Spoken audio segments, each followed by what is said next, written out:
So lead time to get started with us. Honestly, it depends on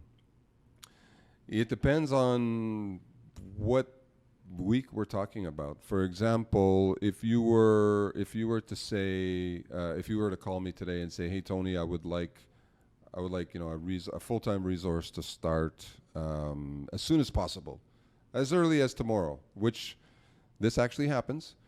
Um, I think we could probably pull it off, but it might be challenging.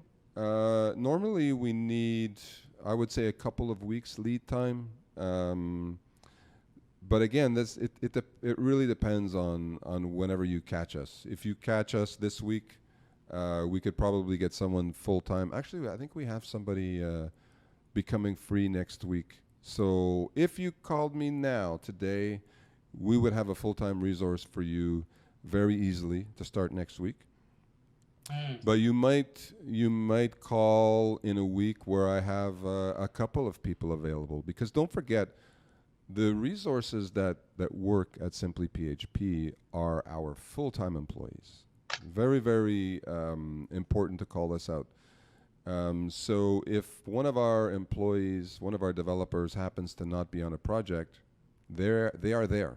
Um, they don't go anywhere. They're waiting. So we call that on the bench. We have a developer on the bench. Um, what we do when we have a developer on the bench is we actually have some nonprofit websites that we work for. So we would allocate that developer to some of our nonprofit work, which obviously we don't charge for.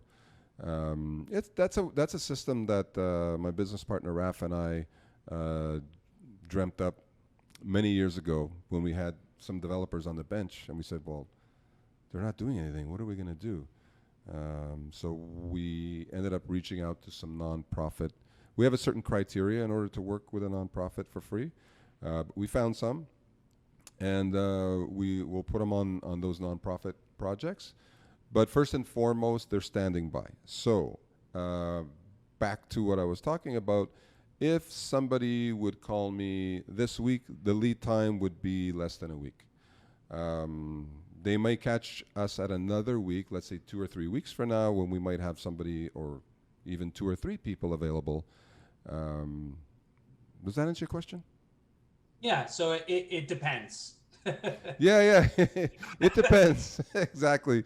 But normally, historically, I would say that it's normally about a week, 2 weeks maximum Yeah. lead time from initial call to assigning a resource.